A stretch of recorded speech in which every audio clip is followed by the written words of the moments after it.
Welcome to 2025 in our elevated garden.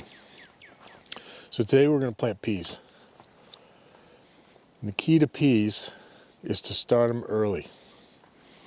It doesn't look like it, but we are only 8 weeks from, 10 weeks from 15-hour days and a lot of heat, which is really rough on peas. And I've tried all different ways, contemplated all different ways to get peas started earlier. And the key to getting peas started earlier is to start earlier. So this bed I set up last fall.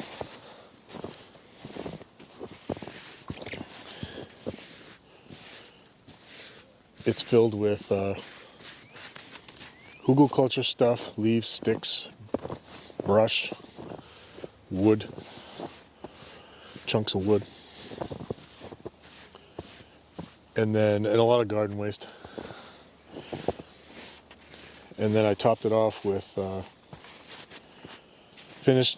pretty much finished. It's not 100% finished. Dairy barn compost from a local farmer.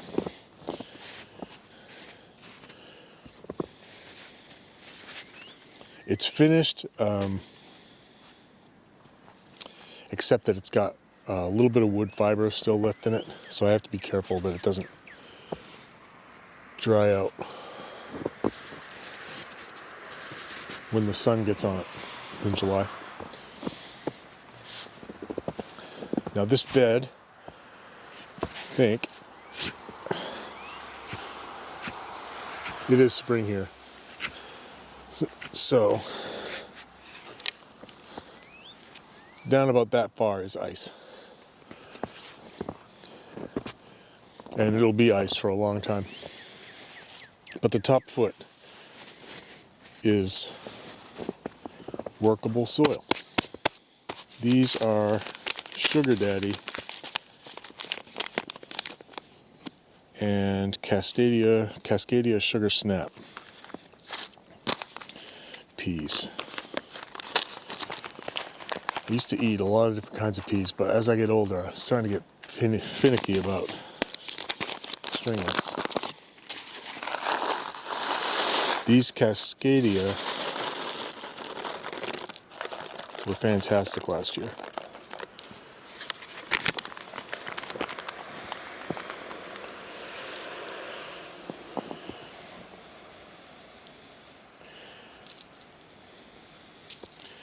So I'll just get these spaced out about 4 to 6 inches. And then poke them down into the soil. There's a lot of stuff on the internet about how to get peas started earlier. Plant them in a gutter inside and then move the strip out to the garden. That's a lot of work. The key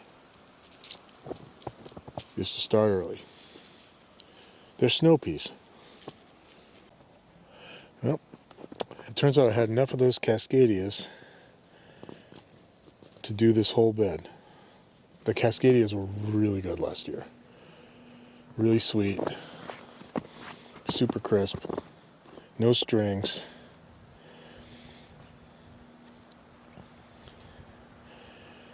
The only thing that stopped them was the heat. So this year, we're going to get started about 2 weeks earlier. So we're in Zone 5B. And as you can see, it is spring here in Maine. Last year, I got the peas in April 15th-ish. And they did real well. It was the same situation. It was a new bed, that one over there. And with new beds, there's usually a little bit of settling. So I like to put something short cycle in there, like peas, so that if there is any more settling, even though I set this one up last fall, there was still quite a bit of settling over the winter. I topped it off with probably 3 inches of soil. And if there are any voids in here, because I used wood, corn stalks and stuff, if there's a sinkhole or something, I don't want to have like a tomato, some really long cycle thing that I have to like work around. So if I do peas, it's short cycle. When the July heat comes and kills them off, I'll strip the bed down and do, I don't know, set it up for the fall, some cauliflower or some broccoli or something. But this looks pretty good. This will be a nice start for this bed, and it'll be all conditioned for the fall, and then next spring I can put anything in here. These tall beds, they settle quite a bit in the first year, and a little less in the second year, and a little less still in the third year. By the fourth year, the process is pretty much done, and then you're into a normal top dressing situation.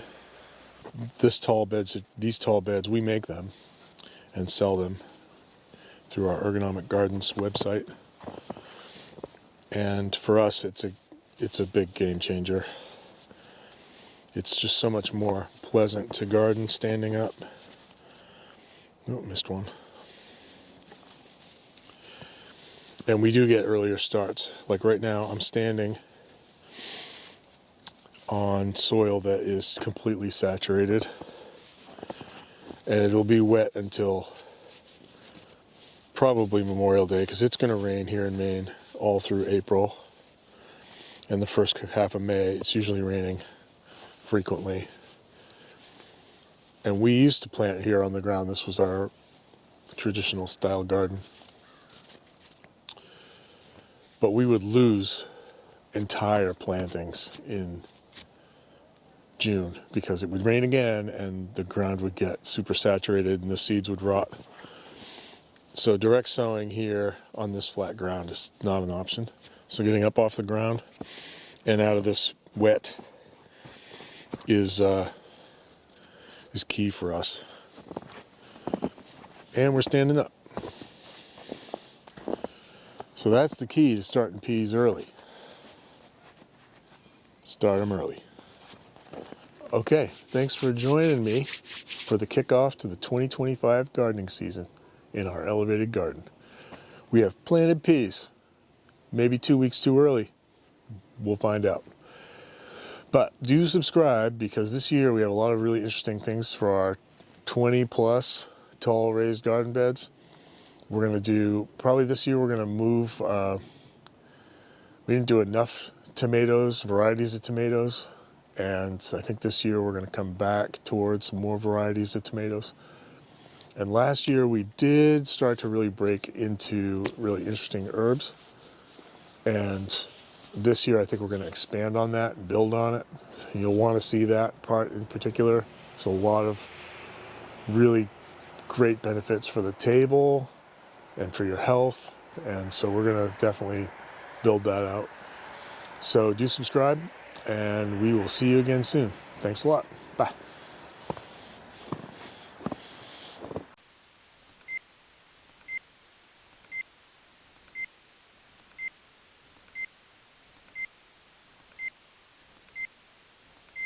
One thing before I go, before I really go.